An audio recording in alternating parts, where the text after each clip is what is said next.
learning how to close a deal isn't something that people are teaching these days. I love revealing the layers, the stories. I love telling people all the things that they should be asking for in their deals. That was my job at MTV in the late 90s and early 2000s. Welcome to Story Power, a bi-monthly podcast where my guests and I geek out about the stories we are passionate about in all different genres, styles, and formats. My name is Lucinda Sage-Midgorden, and I started this podcast in the summer of 2020 at the beginning of the COVID-19 pandemic. As I watched the reaction of my friends, family, and social media circle, I noticed that many people turned to stories for comfort and help in making sense of the craziness going on around them. My goal was to do the same for my listeners, but as I chatted with my guests throughout the first year, I discovered that their personal stories were the most fascinating thing about each episode. Neil Gaiman says, "Fairy tales are more than true not because they tell us that dragons exist, but because they tell us that dragons can be beaten." I now know that sharing our experiences with others helps us defeat our own dragons. It is our stories that connect us to one another. Let's see what wisdom today's guest has to share with us.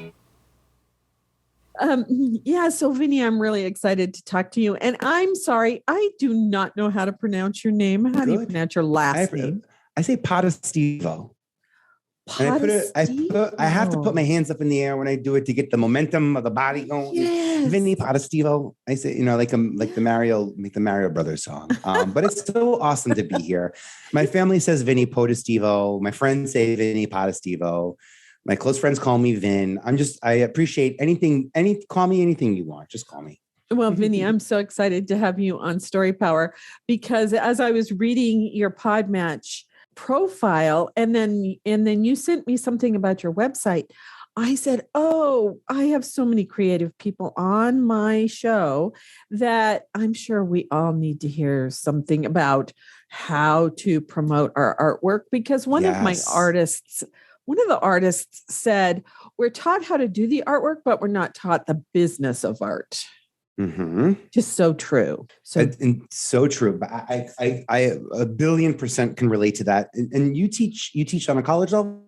Mm-hmm. This is, and that's, to be honest, that's exactly where my journey began and where what I did one day, my senior year in college, it turned into what I still do 25 years later. Wow. Tell that story. So I love hearing. It's unfortunate that pain point is still out there. That we're even taught how to audition. Actually, they actually teach us now. They used to not teach us that, but they teach us how to audition, the headspace and the creative energy that we want to sort of leave behind in the audition. But for some reason, learning how to close a deal isn't something that people are teaching these days. I love revealing the layers, the stories. I love telling people all the things that they should be asking for in their deals. That was my job at MTV in the late 90s and early 2000s because there was no such thing as reality TV in the way that we know it now. So when I was doing what I was doing with the Osbournes and Newlyweds and Punk'd and doing that form of storytelling, in addition to casting all the films that MTV Films were doing, but we were literally reshaping artist contract talent deals. And because I have a theatrical background myself, I've been extremely empathetic to the performer and very forgiving to the performer and also very empowering to the performer to get the types of deals that we need to prosper, not just to be successful in the moment, but to prosper. You hear the story about Laurel and Hardy, how they went bankrupt. I mean, they were left with nothing when they were no longer in movies. They were paid performers. They were not respected producers on a and you know what? That is such an American story.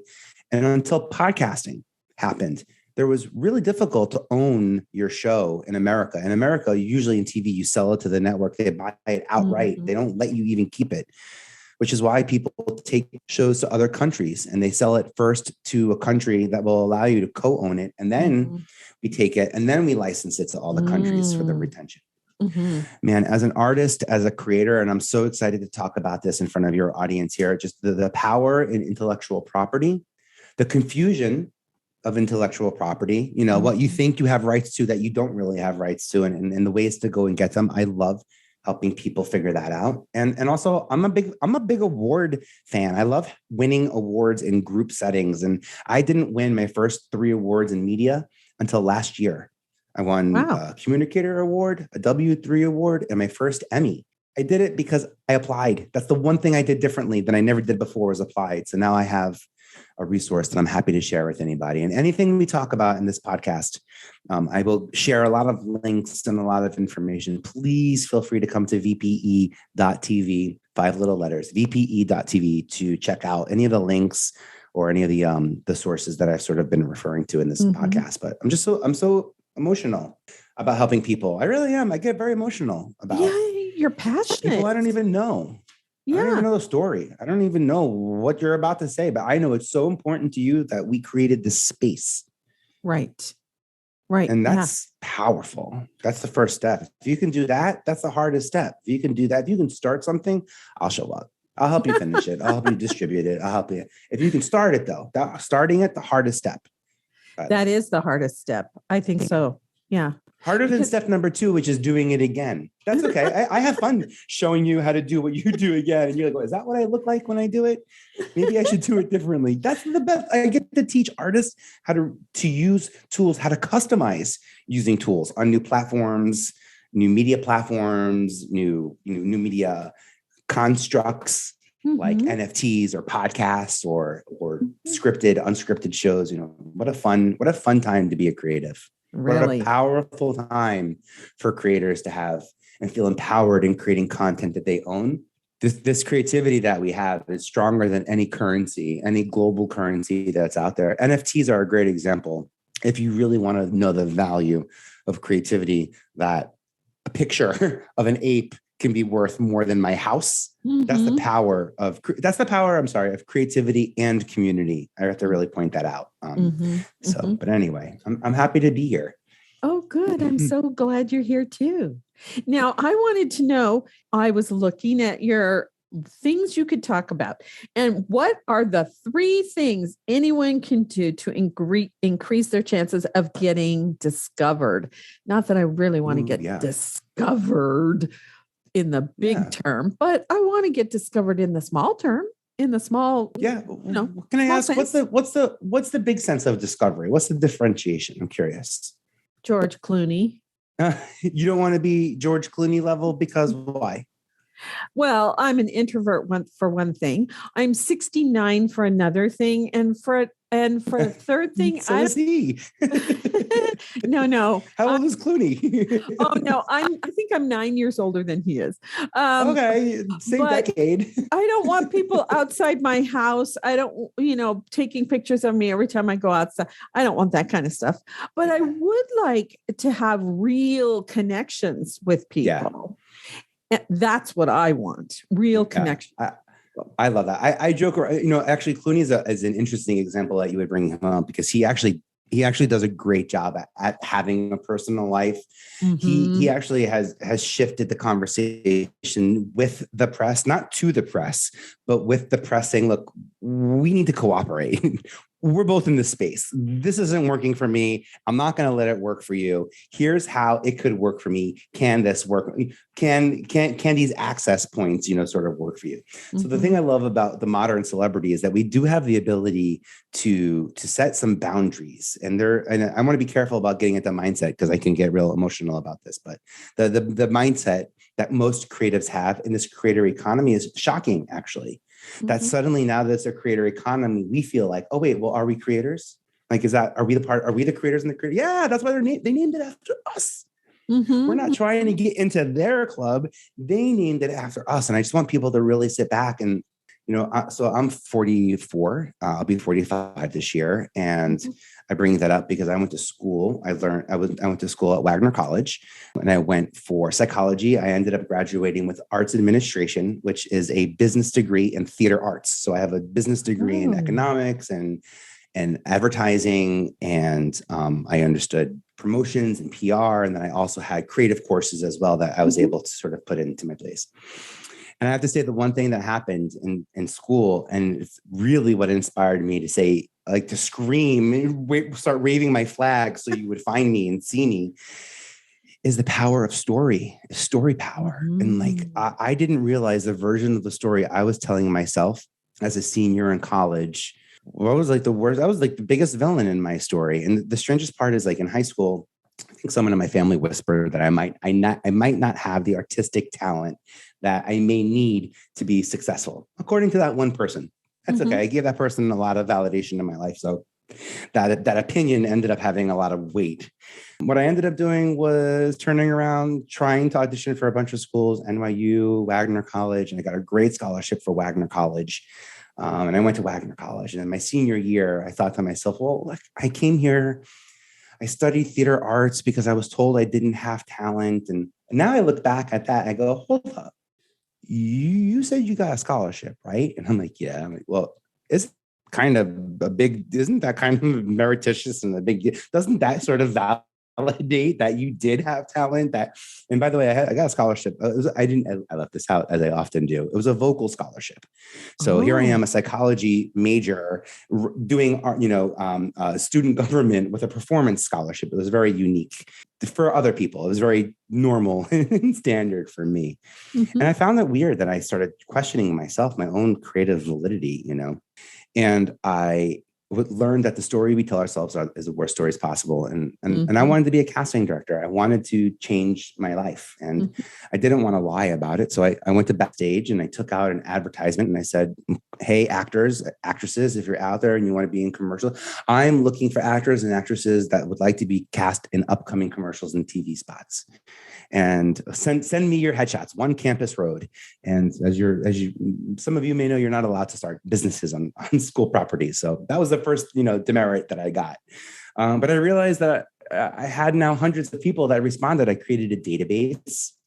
I'm a tech guy. I thought, what am I going to do with all these people? Put them in a database, first name, last name, phone number, email.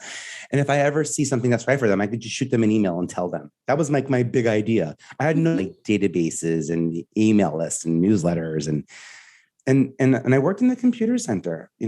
I fixed tabs on people's school projects. I helped change the font on papers. I thought, what terribly mundane skill set I'm building here.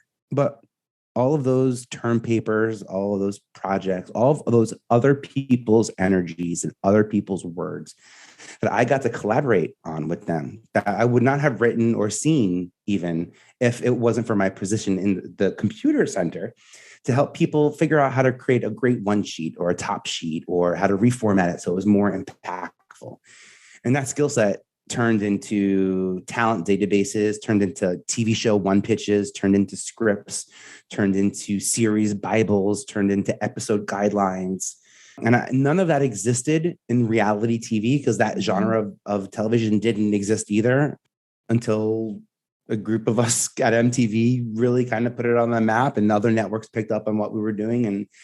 And lo and behold, I got to write the SOPs for talent development for MTV before it became a globally recognized brand, which meant that the way I structured our talent development department at MTV is the way that other countries developed it. A global product, a global brand, a local product, and helping organize people. So to answer the question, by the way, you said and get discovered. I want to start with being organized, right? Take inventory of what you have. Find the shiniest apple, the orangest orange, the most luscious, strawberry. You'd be surprised at the pieces that stand out.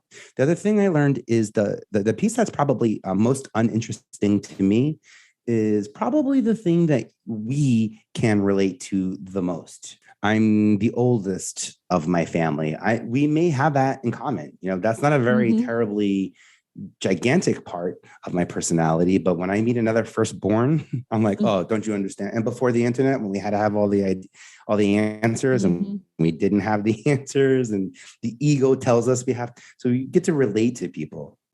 And I think that discovery is being organized. Discovery is being found in a place where people are looking. So like, it's not like you have to be gold and buried, 6 feet under dead, waiting for someone. No, these are active, moving people. Google tells you where people are looking. Google literally says these people are looking for this question. So you have every opportunity to get under their nose and let them discover you, let them find you, and being consistent. I want to say being very clear, having clarity in your name, who you are, having it being repetitive, I want to say living in an archetype, but living in a world where your point of view as a performer is understood without you being in the room.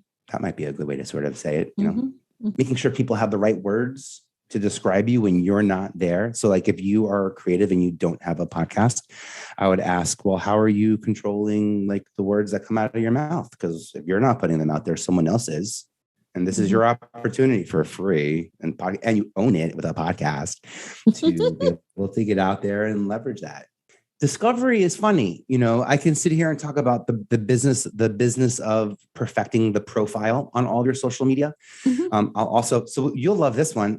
Is this podcast currently listed as a podcast on imdb.com? Oh, no, it isn't. Yeah. See, so you can't listen to podcasts on IMDb, but a podcast is a legitimate form of entertainment the same way television and movies are. So TV, film, and podcasts are all legitimate forms of entertainment on IMDb. I love IMDb. Right? So first off, IMDb is owned by Amazon and Google. They're like, cousins. So you want to get information into Google. This is like a great trick for you that I'm so excited that you will see tremendous difference. I have a site. It's called Audio Linked. So AUDIO, audio linked, linked.com. And there's actually a step-by-step process as to how to submit your podcast to IMDb. You don't need a pro account. You don't need to pay. You can actually get a 30-day free trial membership and upload an unlimited amount of screenshots and videos from your podcast into Amazon, into IMDb, which, do you know what that does? It tells Google that all of these are high value video assets and photo assets, and your Google image search suddenly becomes very current because now it's being pulled from IMDb. You have the ability to put your name out there. It will change your SEO when I say this. And also, having credits on IMDb means that you can list me as a guest on this episode. So if people who know my TV shows like The Challenge or Wild 'N Out or Punk, like someone who knows some of the shows that I've done in the past, if they come look for me on IMDb, they will see that I was a guest on your podcast. So it's another form of discovery. If you win an award, you put it in IMDb. If you have an editor, here, are you giving credits to anybody, an editor or graphic designer or producer or researcher that on IMDb, you're able to give them that. You'll also give yourself writer credit, director credit, producer credit, credits that are big credits. These have big merits. I'm the only staff member. Well, partially, sometimes my husband helps me, but I'm the only staff member I have right now. He full-time helps you partially, sometimes in person. The other part, he's remotely, psychologically. Well, when he retires. That's wonderful. Then we'll be a team. That's when you'll give him a credit. No, I do give him credit for helping me because, oh my goodness. That's where you can in print. Yeah. That's where you can put it in print, on IMDb. And if you produce your own, so think of this also, if you're producing your own production, your own content, as a producer, you have a production company. You have a production company when you formalize it and you put it in an LLC and there's like insurance and the real formal brand, but you do have the opportunity to create, a shell over it, saying like, I create content. And when I create content, I create my own podcast.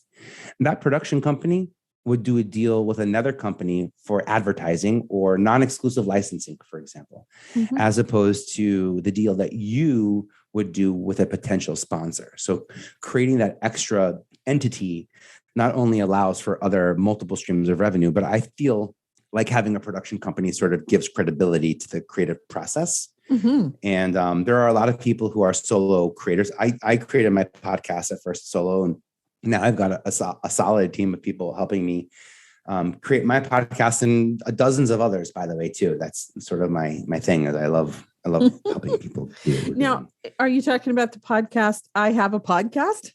I am. That's it. That little sucker. 18 episodes in. no shame. And I've had some great press and some awesome energy come out of it. But I felt like having a podcast, it was great. And I got a tremendous amount of immediate feedback and some great attention that was exciting, attention on the stories and energy around the top points that I really wanted to get out there.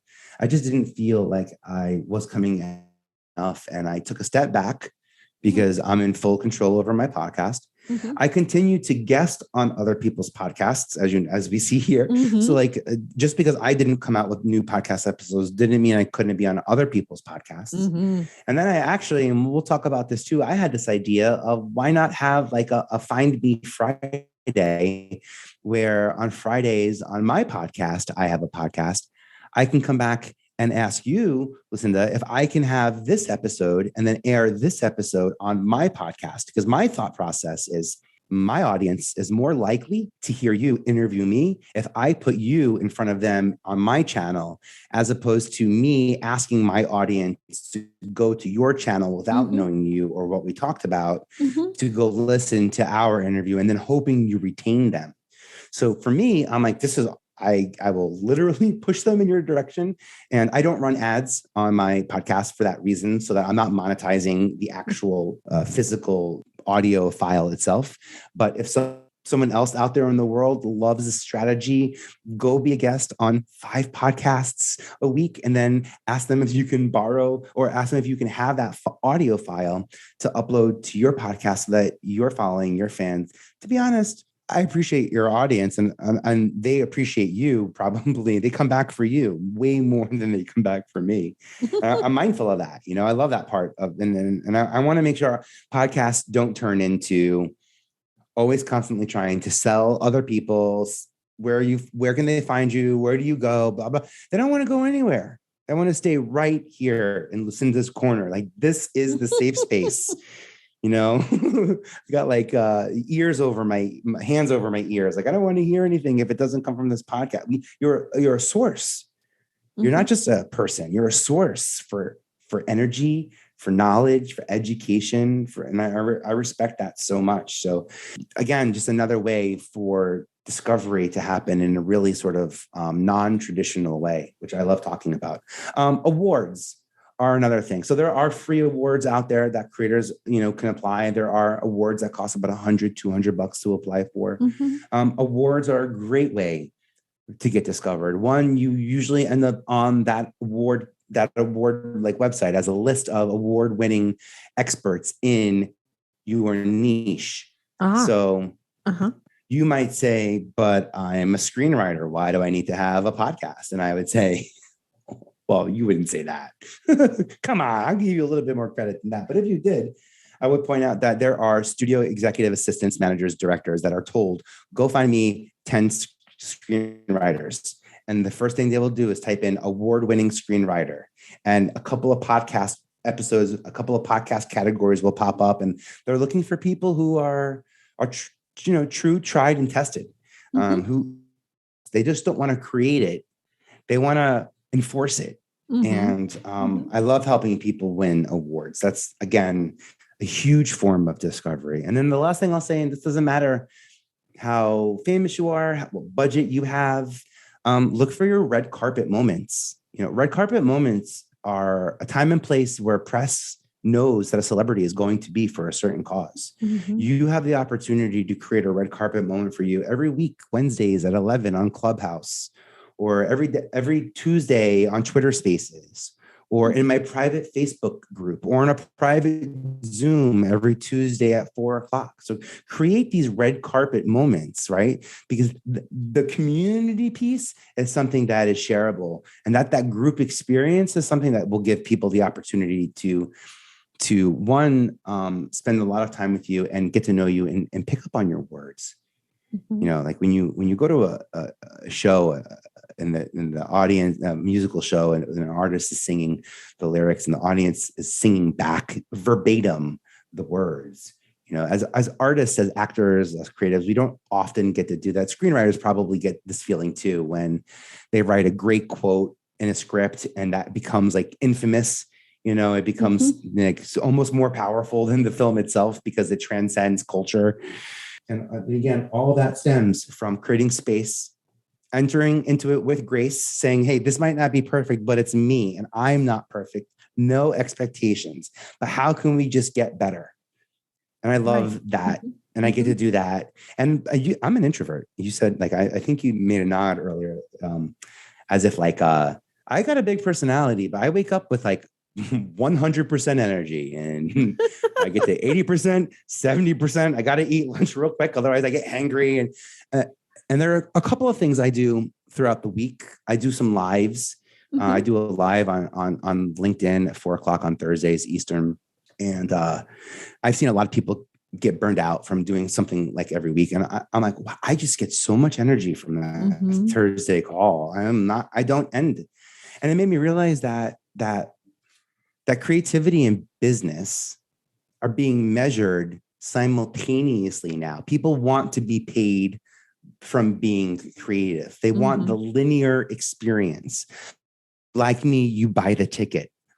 But as any artist out there can tell you, it's not like that anymore. They don't, because people don't buy tickets. They get the downloaded version for free, but they'll buy your merch or they'll subscribe to your this and that. And they'll come up with these other opportunities. So this non-linear way of working, this like sort of like decentralized, what people talk about, meaning like you own the content and we're sharing access to it. That's something incrementally I'm loving working with creators on, building the framework so that they can be independent creators. They can be where they can create from the heart and know that in due time, the right platform and the right audience will get created. Because like, as we've seen, this universe just gets bigger and bigger because there's more and more platforms. And now we have iPhones. So we're all making more and more content. Just more and more opportunities, Right. Yeah. Wow. My head is spinning. I'm on the orbit with you. Don't worry. I'm in orbit with you. Okay. So you have so many ideas and people can connect. I'm going to put all of your social media links so people can connect with you and ask you questions. Thanks. Send them my way. I'm happy to do it. By the way, I make it easy. 5 little letters, VPE.TV. That's my email address. So that's my website, VPE.TV. And my name, it's at Vinnie Postestivo. Don't forget about even trying to find me that way. Go look up Lucinda, look up this podcast. Make sure you're looking for their friends list. You will find me there. I'll have the show notes. The show notes. And I have a podcast. It's called I Have a Podcast. And I have a podcast.com is also a place where you'd be able to find me too. So I tried to make it a little bit easier for you to find me on my journey. That's good.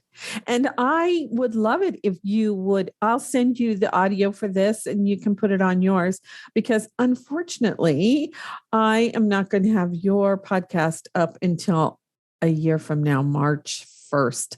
Cool. But I do have a Patreon community and I would like to put the recording there. I just started it 3 weeks ago. So I tend to be one of those people that goes, oh, I have this idea. I want to do this. I have no idea how to do it. So I'm going to learn how on the fly. And that's what I'm doing with the Patreon community. And I think I have one person signed up so far. But yeah, I'm adding content there. It's amazing. Yeah. So that, and I love the way you're jumping in. I've heard 2 different sort of approaches. One is this idea of not building incrementally and not sort of learning and chipping away and growing at it over like 10 days, spending an hour a day doing it, but instead spending 1 day, spending 10 hours to really master it so that you're not spending a week's worth of energy trying to grow up, but only 1 week's worth of, so that you can, it's the same amount of time, right? It's just like a sort of understanding of how will it translate? What are the possibilities out there? But oftentimes that other version, if you're someone like me, like analysis paralysis, like someone who loves looking at, I'm a performer because I love watching performers, right? That's first and foremost. I surround myself with talent because I feel more talented when I'm surrounded by talent. And actually, not only do I feel more talented, I know I'm more talented when I'm surrounded by better talent. Think about it. How many people have been in a show where where their co-star actually made them a better performer. And I think most of us can have that who've been in that relation. How many Tonys felt complete because of the Marias? You know what I mean? Right. Yeah. Marias never feel complete with their Tonys. Marias and Anitas, they're happy. The Marias and Anitas, they don't need Tony. But you know what I mean? And I get to do that for the first 10 years. I was lucky. I got to do that with Ashton Kutcher and Jessica Simpson, the Osbournes, and then people who had reality shows. And that was kind of fun and interesting and exciting. It was more rewarding when those people went on to fight for my right to marry who I want to marry, to fight for my right to have the family that I choose to have the rights to my body that I choose to have. Like, these are people, celebrities that I realized I was casting because of the VH1 platform that I worked for that had impact in culture. And culture is the people. People have all the power one by one. So this is the way that I was able to make a change and make an indent by supporting creators like Mandy Moore or Ashton Kutcher or Beyonce, supporting people who have become gigantic masters, at their crafts and also in their cultures also, which I have a tremendous amount of respect for. Yeah. So jumping in is not such a bad thing. Yeah, not such a bad thing. Get in there. Get your feet wet. Come on, what are we afraid of? By the way, what's going to happen? No one should be so lucky that no one sees you fail. This is right.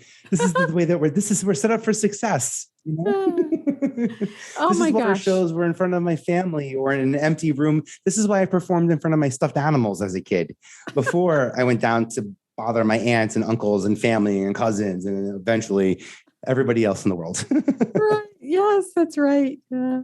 Well, I mean, I don't think of things as failures. I think of them as learning tools. Oh, absolutely. There are no mistakes. There's just learning. That's one of my mottos. Yeah, it's very true. A good correction there. I appreciate that for sure. Yeah. Oh, that's not a correction. It's just my philosophy.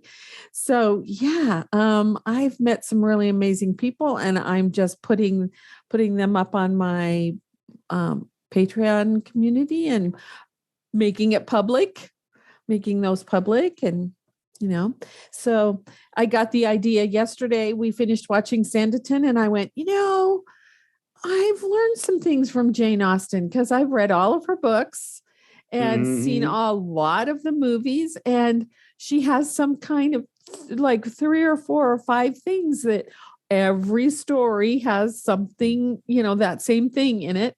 And I went, oh, I'm going to write an article about that and put it up on my Patreon community.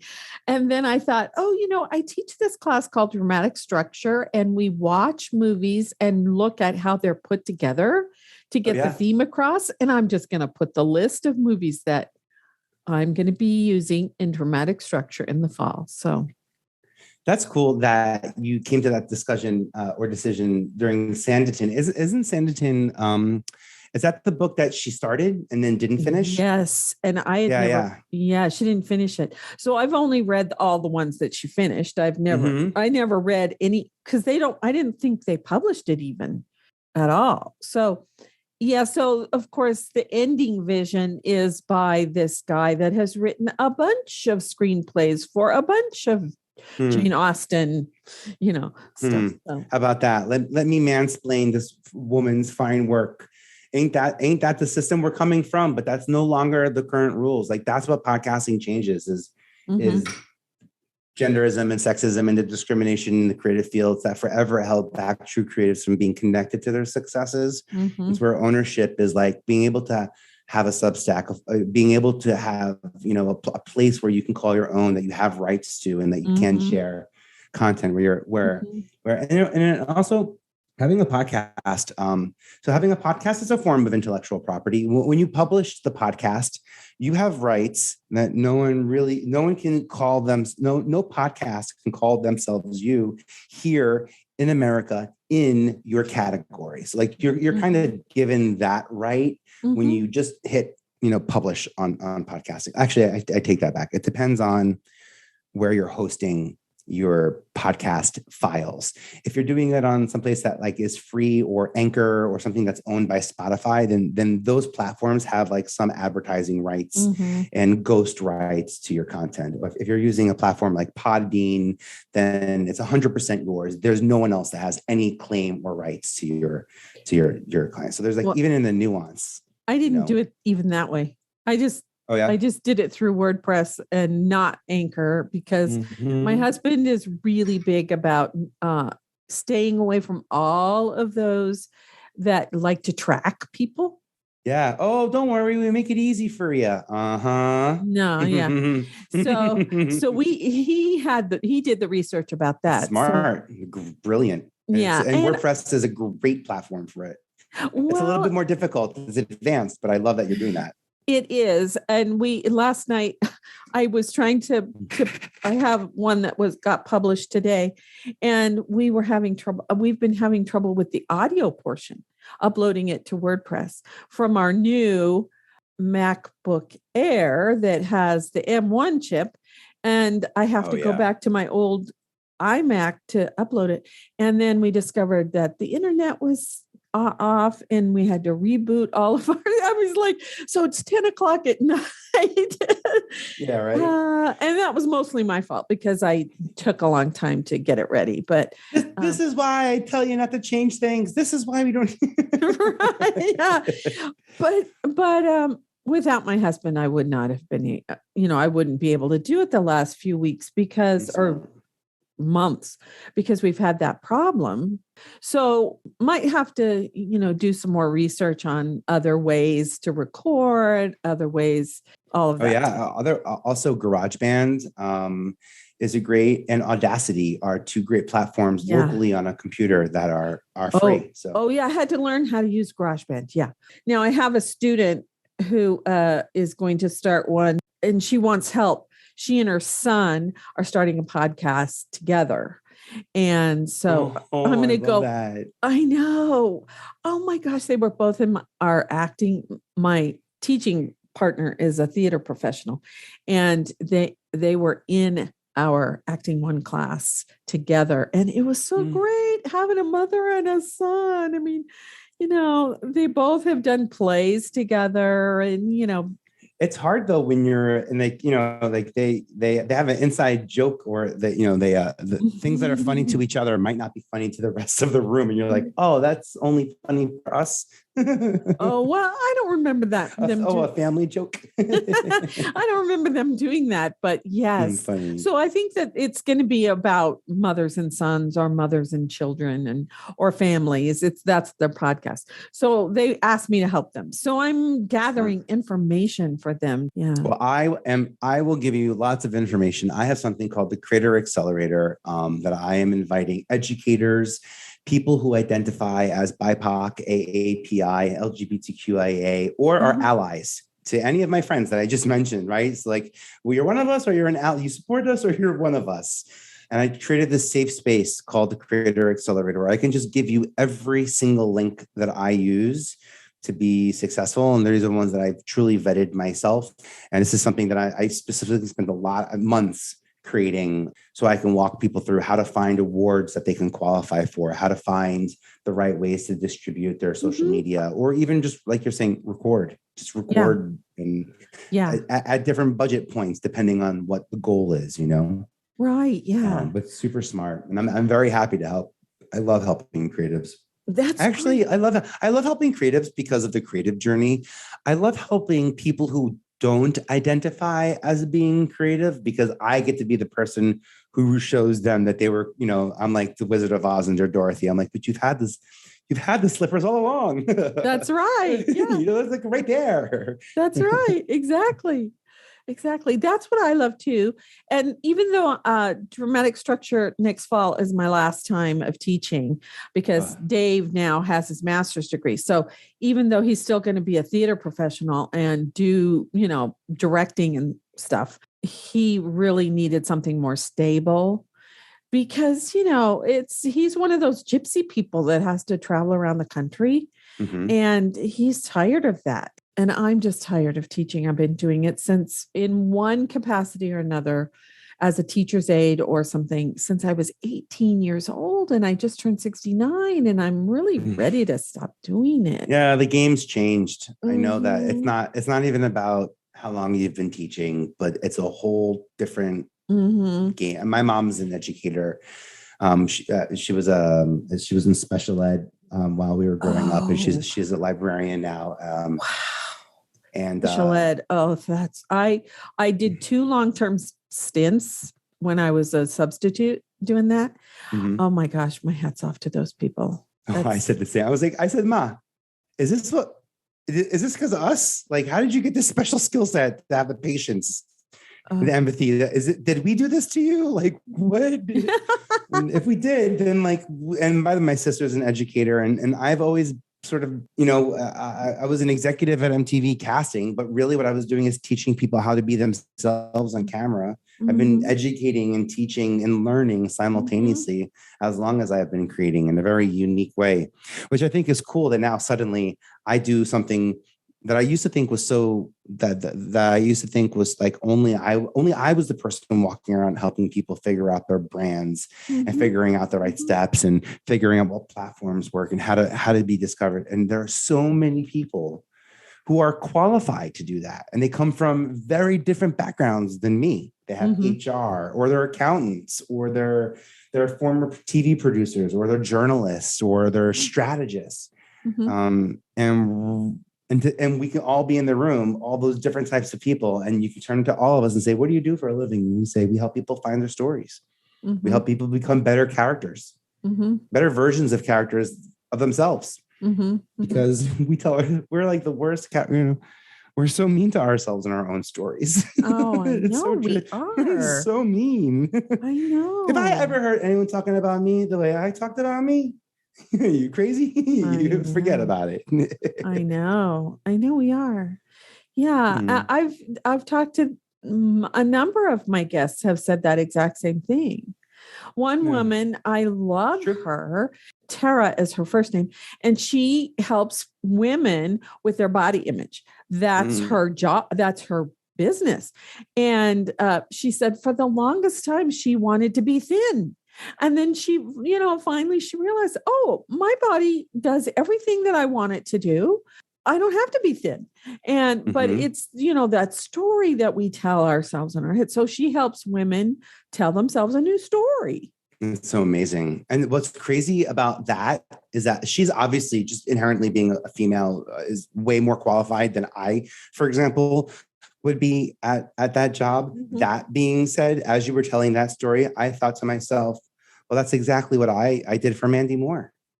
I helped a 15-year-old confidently grow into the woman that stands to be just about 6 feet tall and stands with her face to the crowd and be successful with the energy, not in spite of the energy. Right. And then she guided me all along the way.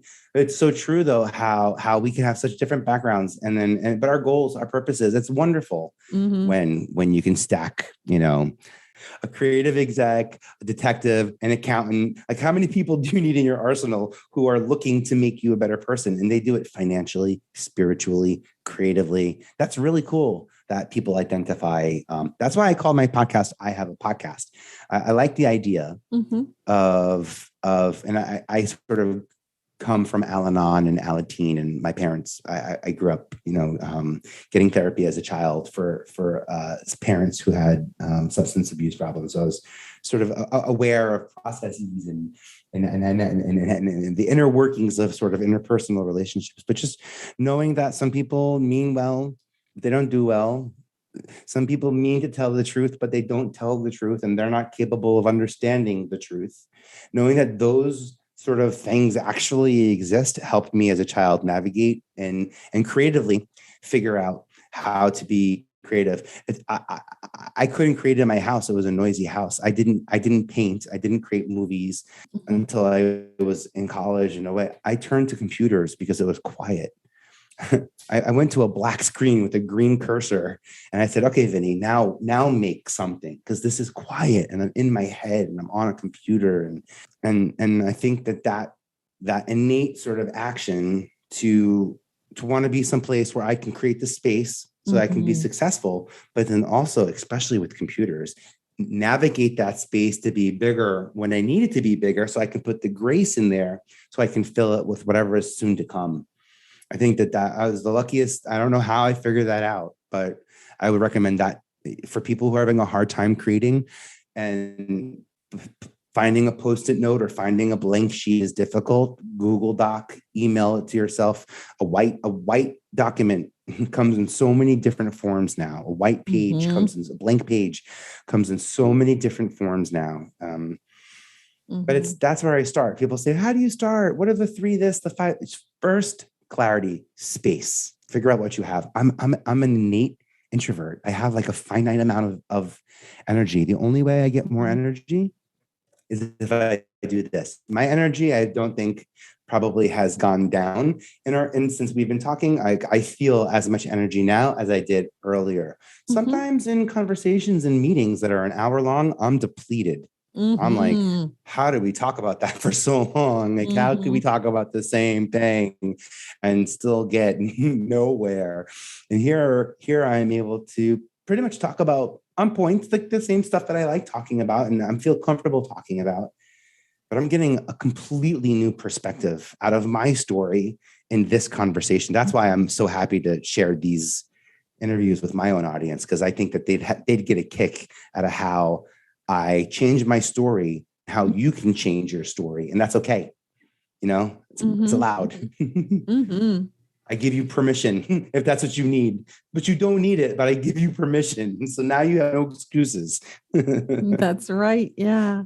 Yeah. I think that being creative is people have to jump through these psychological hoops, because other people that I was talking to, the whole imposter syndrome thing. And really, I think that creatives aren't the only ones who have the imposter syndrome, I don't think. Oh, yeah. But yeah, sure. Because I think for some reason down through the millennia, humans are not allowed to be themselves. We're not allowed to love ourselves. And so what you do is trying to help people accept themselves for who they are. Yeah. And then it's so much easier.